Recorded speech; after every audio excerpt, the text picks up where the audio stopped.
Namaste and welcome to this the ninth week of the lecture series on mathematical foundations for machine learning. In the last 8 weeks we have done 4 weeks of linear algebra and 4 weeks of probability, and we are going to look at the third leg of the machine learning algorithms or machine learning ideas as such, which is going to be the ideas of calculus.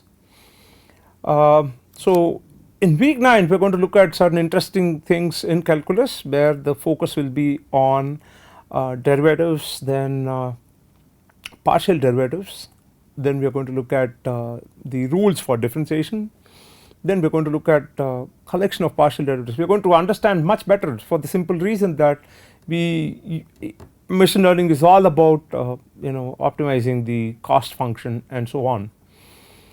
So in this week what we are going to do is we are going to look at a few things. The first thing that we are going to focus on is the idea of the notion of derivatives.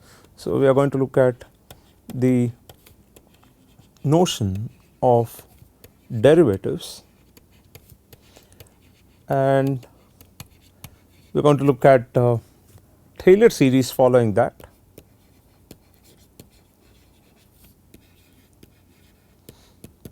And then we look at the idea of partial derivatives and chain rule, partial derivatives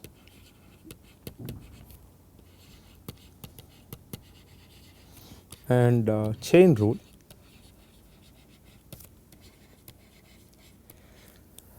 We are going to put the partial derivatives, the collection of partial derivatives, into a matrix, and we are going to call them as the gradients. So we are going to look at the gradient and directional derivatives.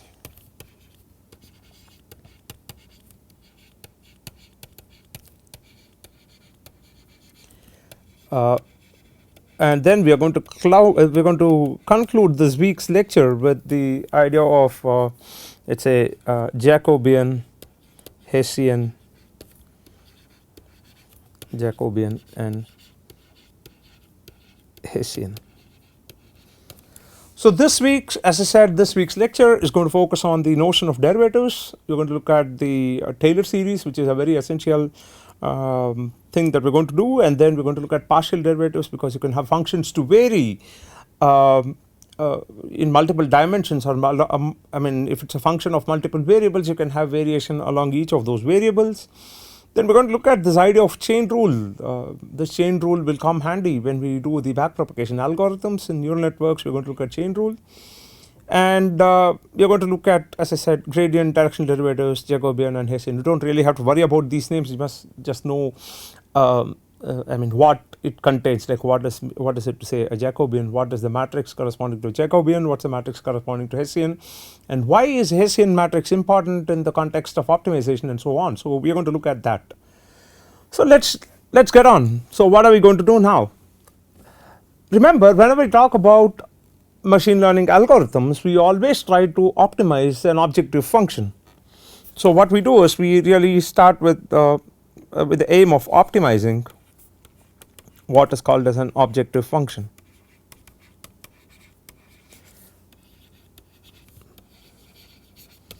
Optimizing an objective function, which is basically a function of multiple variables, or objective, this objective function has to be optimized with respect to a set of variables, a set of variables. In this case we call these variables typically as the model parameters, which you would have come across multiple times. Whenever you talk about machine learning, you always talk about model building and stuff. So we are going to call these set of variables as the model parameters. So we have the idea of model parameters, basically a set of variables which will controls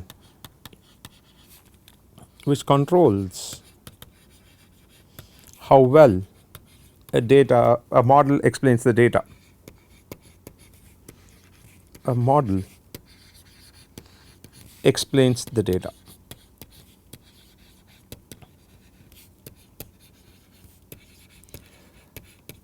one of the most interesting thing that we do is, like, when we have a set of data points, what we do is we want to see whether we can fit a straight line to it. That means you are going to look at linear regression, and then we might as well see that you may not have one straight line which is going to pass through all the points. So you are going to miss many of those points with the straight line that you are going to fit. I mean, a straight line, as we all know, is characterized by the slope and intercept, and what happens is, like, the slope and intercept, when you get a straight line which may not pass through all the points, which means each of those points are going to be missed with, and there is going to be some error.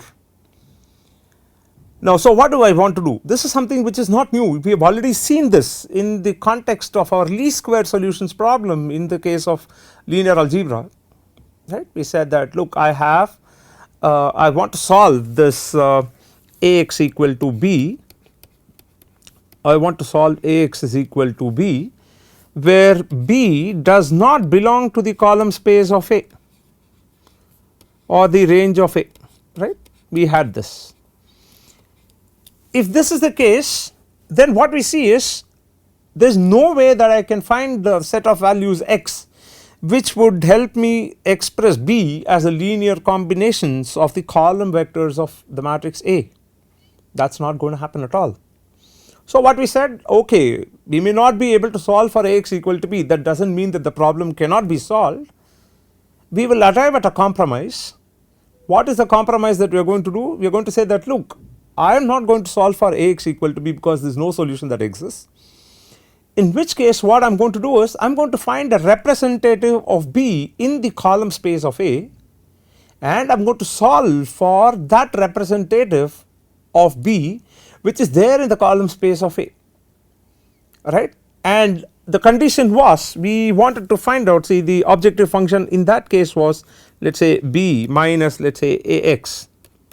This was basically the objective function, and we said that minimize this, right, with respect to the unknowns x, the unknown x vector, right, I would say xi's.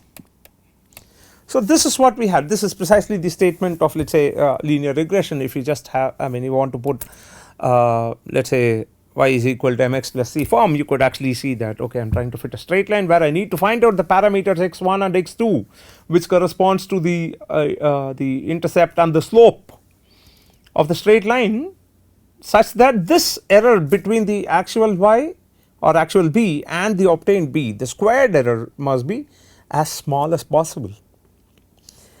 So our optimization problem is basically to find the best model parameters. What are the model parameters in this case? The model parameters are basically my xi's, right. So this is what we have. Now, from the idea of calculus, which we might have done long time back, we already know that if you want to minimize or maximize a particular function, you always look at the idea of maxima minima problem from calculus, where you look at the first derivative, second derivative, and so on. So the question is, how do we get to this? So now what we have is, how do we get to that x, that set of xi's, which minimize this squared error.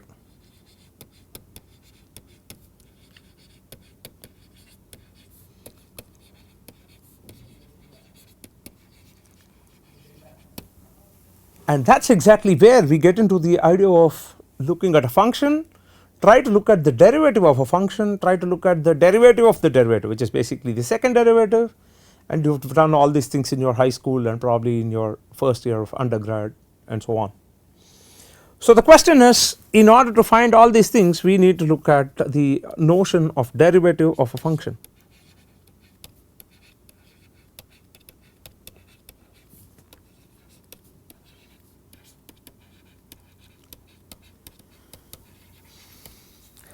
And before that, we should know what is a function.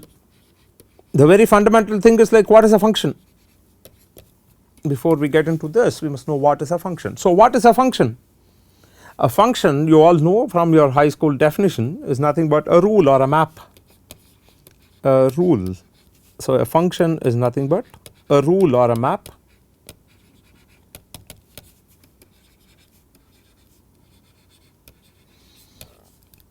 that takes some input, that takes an input and produces a unique output.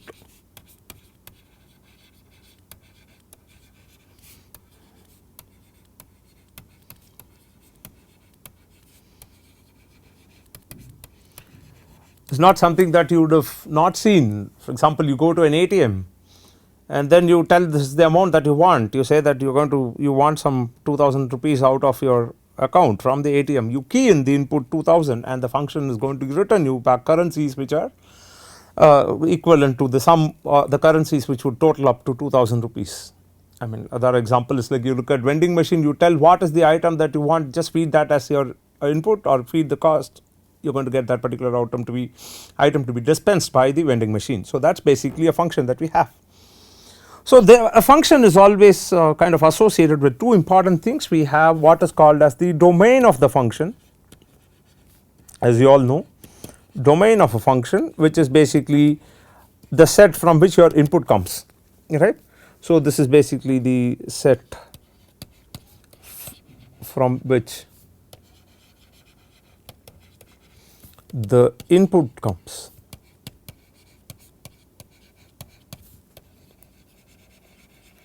And we have the set of outputs, the out belongs to another set, so you call that as the codomain or range. Codomain range.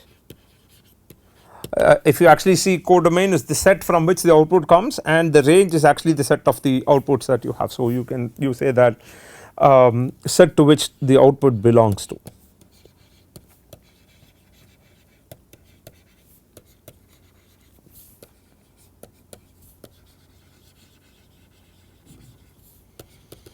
So we say that for a single variable function, we will take a simple example. We say that let y be equal to f of x, right, where x is basically a real number and let us take y also to be a real number. So basically this function f maps a real number to real number, right, it maps a real number to real number, that is it. So now what we want to do is we know okay what this function does and all, but we are very much interested in something what you call very insightful. What is that? We want to figure out how sensitive is the function, how sensitive. So we want to study how sensitive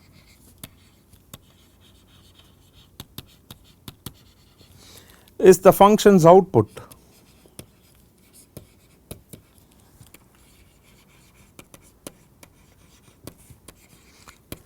to a very small change in the function's input,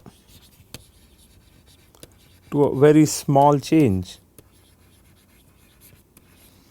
in the function's input.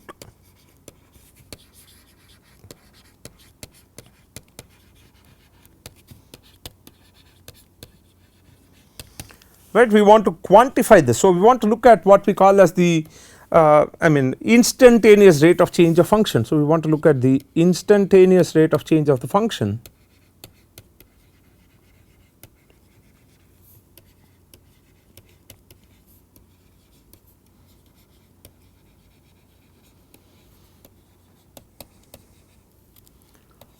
of a function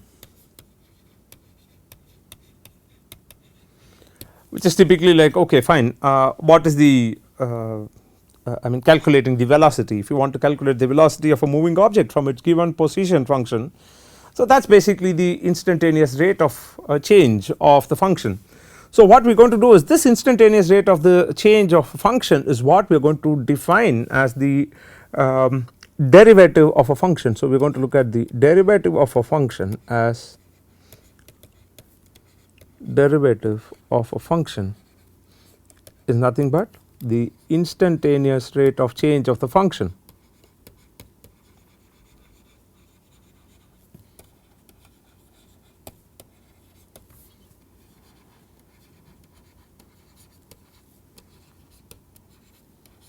right. This is going to be the instantaneous rate of change of function, which is basically given by the notation is the following.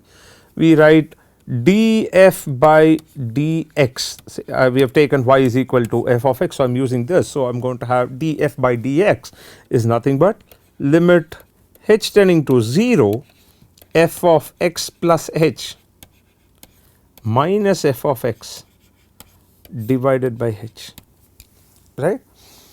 For example, if I were to say replace this let us say x with t, then I am going to get the, if f of t is going to be the distance function, then the distance at t plus t is equal to t plus h is basically f of, let us say, t plus h, and the distance at time t is equal to t is going to be f of t. So what we are going to have is the change in distance, basically you are going to have the average velocity to be equal to h. So what are we going to say? We are going to say df by dt is equal to limit t, limit, let us say, h tending to 0 f of t plus h minus f of t by h, right, provided this limit exists. So we are going to say provided this limit exists.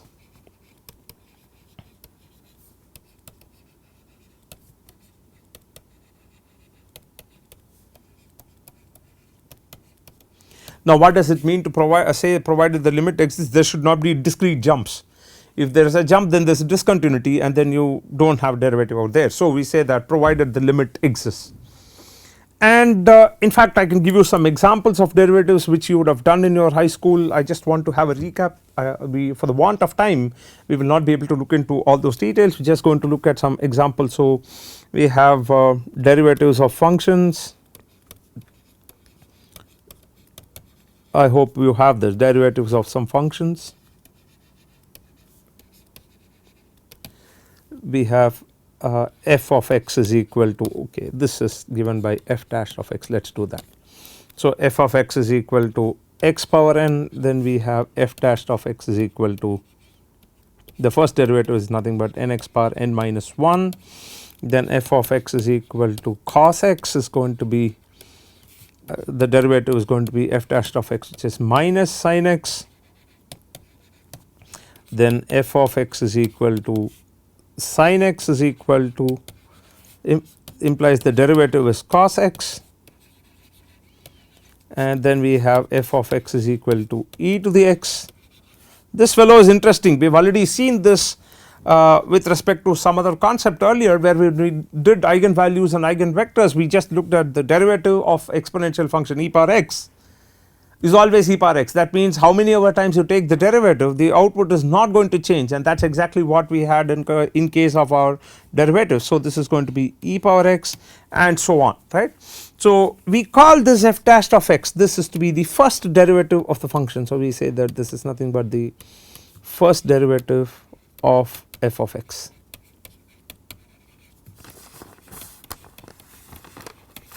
Right, we call this as first derivative of f of x. Now you can always look at higher order derivatives.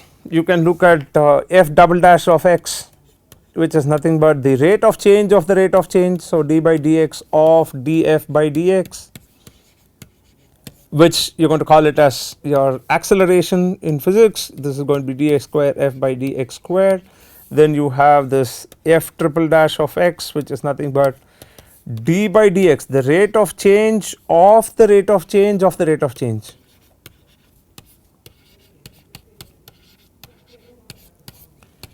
D cube f by dx cube, you call the f double dash of x as acceleration. This is sometimes called as, this is called the jerk, and so on, right. So f dash of x, what is the physical meaning of f dash of x that we need to know? F dash of x is basically the first derivative which says the slope of a curve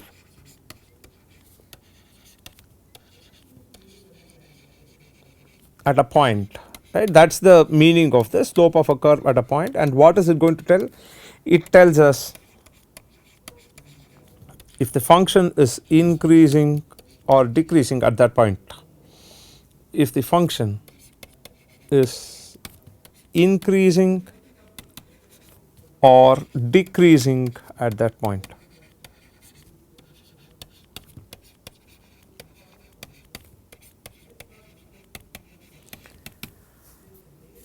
So f double dash of x is nothing but, oh, this is very interesting, this is going to give me the rate of change of the slope, rate of change of the slope. So it tells us how the slope is changing, or basically how the slope changes.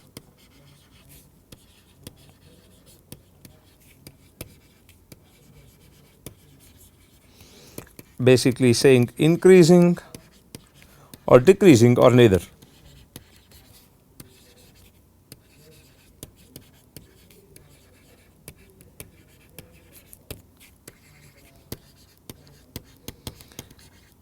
You can always get the nth derivative also. So, I am going to put this as the nth derivative of x, f power n of x is nothing but d power n f by dx power n. So, this is going to be my derivative, which is basically my nth derivative that we have, nth derivative of f. Fine, this is interesting. Why? Because we have already we know how to compute the derivatives and so on now, but what is the use of this derivatives? Like, why do we want to use this derivative? So where do we want to use this derivatives? There are multiple uses as such. You see that it gives the slope of the curve, then you get the rate of change of the slope, then you get the curvature and a lot of things, but I am going to look at it from a different perspective, right? I am going to look at it from a different perspective. So what are we going to do? Let us consider this example. Suppose I have a function, suppose we have a function, let us say some f of x, which has a power series expansion. We will see what this power series expansion is. So, we will see it as power series expansion as f of x is equal to a naught plus a1 x plus a2 x squared plus etc. so on. Now, how do I get back this function f of x? I have a function which is like this. I do not know, I have this function. I want to get this function expressed as a power series, right, where we have this a naught plus a1 x plus a2 x squared and so on. So, how do we get the coefficients for the power series? So, how do we get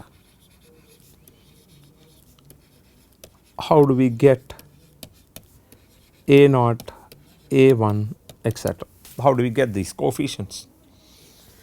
Now, let us do a simple stuff. Suppose if I take f of 0, I have a naught plus a1 into 0 plus a2 into 0 squared and so on.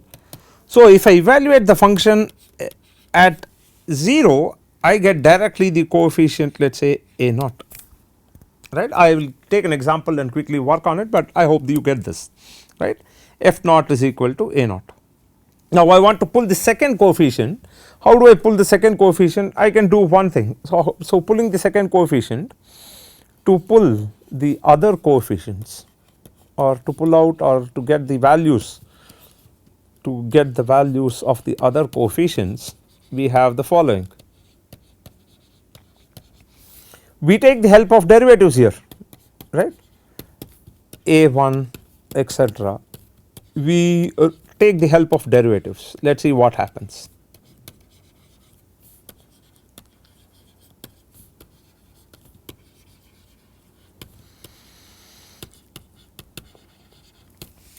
So, what am I going to do? I have this function f of x, which is given by a naught plus a1 x plus etc. a2 x squared plus let us say a3 x cube. I will write till here and then I will do this plus etc., because we want to see something interesting out here. What is that? Now, what I do is, let me take the derivative of this function df by dx. The derivative of a constant is 0 plus what do I have? I have a1 plus 2 times a2x plus 3 times a3 x squared and so on.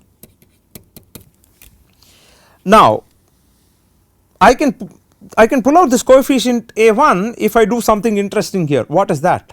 If I evaluate my df by dx at x is equal to 0, every other fellow these terms will become 0, only the fellow that will remain is basically my a1. Now what I am going to do is I am going to repeat the process. I know how to get the coefficient a1, let me try to pick up the coefficients a2 and so on. Let me look at d squared f by dx squared. D square f by dx squared is the second derivative of 0 0, then a1 is a constant term, so the derivative of that is 0, plus I have 2a2 plus I have 6a3x squared, 6a3x plus so on. Now I will do the same magic again. D square f by dx squared, if I evaluate at x is equal to 0, I end up getting 2 times a2, rest of all the terms will become 0, which implies I can pull my coefficient a2, which is nothing but 1 by 2 into d square f by dx squared evaluated at x equal to 0.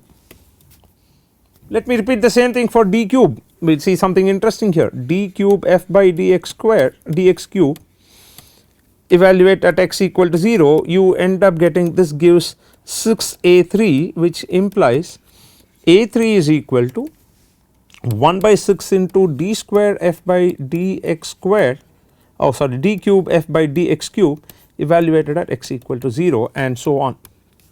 Now I know I have got my function, I have got all the coefficients, I will be able to pull out all these coefficients. So what am I going to do is, let me just take a simple example. Suppose I have f of x is equal to e power x. I have f of x equal to e power x. Now what happens is, like, I want to express this as a naught plus a1x plus a2 x squared plus a3 x cube and so on, plus and so on. So what am I going to do? I am going to do the same business. I am going to evaluate f of 0. So I am going to get e power 0, which is equal to 1, which is nothing but equal to a naught. F dashed of 0 is again e power 0, which is equal to 1, which is equal to a1.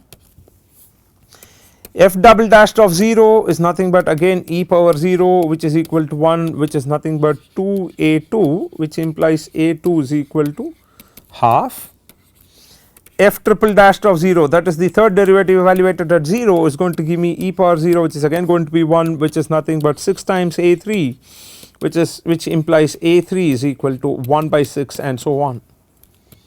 Now if you see, I can get my e power x, the power series expansion for e power x is nothing but I have this a naught plus a1x plus a2x square and so on. So what am I going to do? A naught is 1, a1x is like 1x plus a2x squared is x squared by 2. I will write this 2 as, okay, I will just change it in a bit, and then a3 x cube, a3 x cube is nothing but x cube by what is that, 6 plus so on, which is nothing but 1 plus x squared by 2. I will write it as 2 into 1, 2 into 1 is nothing but 2 factorial, plus x cube by 6, I will write x cube as 3 into 2 into 1, so that becomes 3 factorial and so on. Now what did we get? We actually got e power x is equal to the power series expansion 1 plus x squared by factorial 2 and so on. This is something which you would have done before, right? And this idea of, you know, using the derivatives and get the power series expansion, using the derivatives evaluating at 0 to get the power series expansion, is what we call as the Maclaurin series, right.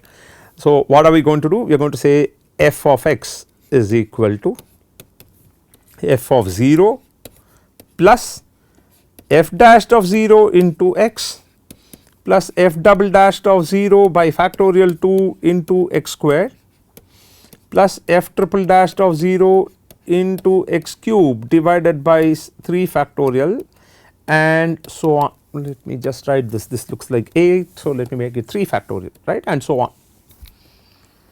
This is what we are going to call as the Maclaurin series or Taylor-Maclaurin series, right.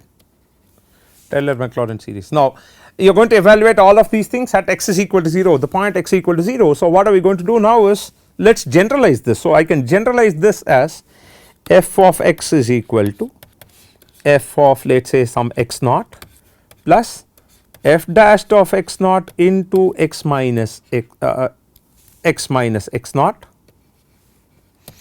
plus f double dashed of x naught divided by factorial 2 into x minus x naught the whole square, and so on. This is what we call as the generalized Taylor series. And what is this generalized Taylor series saying? Look, if the function converges, then if there is a convergence, then what we see is f of x is equal to, you can evaluate the function at some point x naught, and you can involve the derivatives of the function at that particular point and then get back the function. That is exactly what we see here. In fact, one more important thing that you can see here is, this is going to be f of x naught into, let us say, x minus x naught the whole power 0, x minus x naught the whole square. So this is also a kind of basis expansion. Of course, infinite basis, so we are going to take this as a basis expansion. You would have seen Fourier series also, which is going to be in terms of your sines and cosines. So that is going to be again an infinite basis expansion. So we see that Taylor series is basically the basis expansion. In fact, we will see that you can do a linear approximation, a quadratic approximation, and so on. We will see this when you do gradient descent algorithm. You will be seeing it much better. So what are we saying? We looked at in this particular lecture, we looked at the idea of derivatives, what it means to say a derivative, and we gave different meanings for each of those derivatives, first 3 derivatives at least, and we also saw how we employ these derivatives to get back a function by computing the function at a particular point. So we got a power series expansion for any given function using the Taylor series. We also looked at Maclaurin series and go on and so on, right. So when we come back for the next class, we are going to look at some more interesting rules of differentiation, where we are going to look at differentiation of the sum, differentiation of product, and then we are going to look at very important topic, which is the chain rule. Once we do this, we are in a position, we have properly understood the idea of derivatives and so on. So what we are going to do is, in the next class, we are going to look at the idea of rules for differentiation, and we are going to look at chain rule, which is, as I said, which is very essential when you try to do your neural network backpropagation algorithms and so on. On that note, what we do is we conclude this lecture. When we come back, we are going to look at the rules for differentiation and a lot more interesting topics. Namaste.